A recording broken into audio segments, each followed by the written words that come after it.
Certains pensent que le blackout est proche. Le glas, pour notre société industrielle et pétrolière, est sur le point de sonner. Parfois, je me dis qu'il faudrait que je me déconnecte des jeux, que je m'incorpore IRL, que je relève les défis quotidiens comme si j'enchaînais des quêtes pour contribuer à mon échelle à l'invention du monde d'après.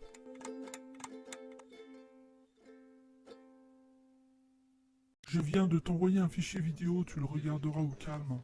La situation est très critique. Il semble que l'effondrement ait déjà commencé. Il va donc falloir que j'affronte cette réalité.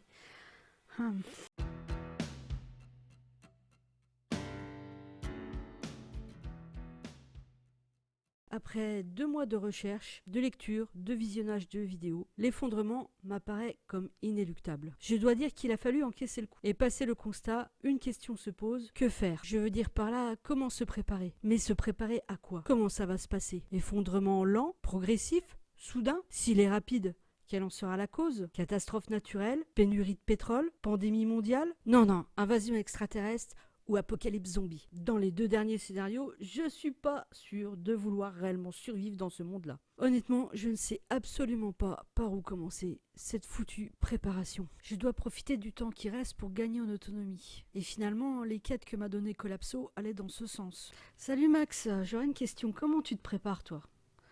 Eh bien, comme un geek, je mine du Bitcoin. Ouais, forcément, j'aurais dû m'en douter. Et qu'est-ce que tu vas faire avec tous ces bitcoins? Je vais acheter des outils, des semences, peut-être même aller m'installer à la campagne. Mais pourquoi cette question? La préparation est vraiment quelque chose de personnel et je sais franchement pas par où commencer ni quoi faire. Je peux te donner un conseil. Essaye de suivre les règles de 3 de Ron Wood. Car dans la nature, tu ne peux pas survivre à plus de 3 secondes d'inattention, 3 minutes sans air, 3 heures sans abri, 3 jours sans eau, 3 semaines sans nourriture et 3 mois seul. Ceci veut dire que tu dois développer des compétences pour survivre en faisant face à ces impératifs. Par exemple, pour le premier thème, les 3 secondes d'inattention, si tu faisais un petit peu plus gaffe, tu ne serais peut-être pas pété le bras. Ouais, bah c'est très fin ça. Je sais bien que tu te méfies de Collapso, mais si tu suis ces quêtes, tu pourras peut-être augmenter un petit peu ta résilience. Enfin, je dis ça, je dis rien. Hein. Ouais, je vais peut-être suivre ton conseil finalement. À plus Max. Salut Ludoven, on dirait que la vie est belle. Oh, une revenante, eh ben j'y croyais plus. C'est vrai, ça fait un petit bout de temps que je me suis pas connectée. Bien figure-toi que j'ai décidé de suivre tes quêtes. Tu m'envoies à Raville où c'est une sage décision. Alors par quoi on commence? La ressource la plus importante est l'eau. Imagine que demain il n'y ait plus d'eau à ton robinet. Comment te procureras-tu alors de l'eau potable? Ta quête consiste à identifier près de chez toi tous les points d'eau, rivières, puits, fontaines, à mettre en place un système pour récupérer de l'eau de pluie, trouver des moyens pour la purifier et disposer chez toi d'un stock d'une dizaine de litres d'eau potable. Reviens voir quand tout ça est fait. Bien, je vais commencer par le plus facile, direction le supermarché. Je n'ai plus de pack d'eau. Maintenant, j'utilise que des bouteilles en verre. Donc, je vais acheter quelques bouteilles d'eau que je vais mettre dans mon stock.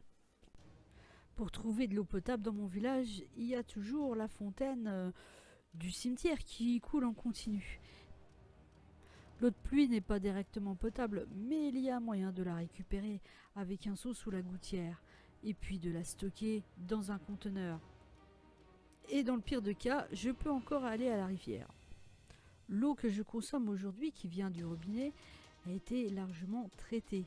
Si je devais aujourd'hui consommer de l'eau de pluie, il faudrait d'abord que je la purifie, que j'enlève le maximum d'agents pathogènes.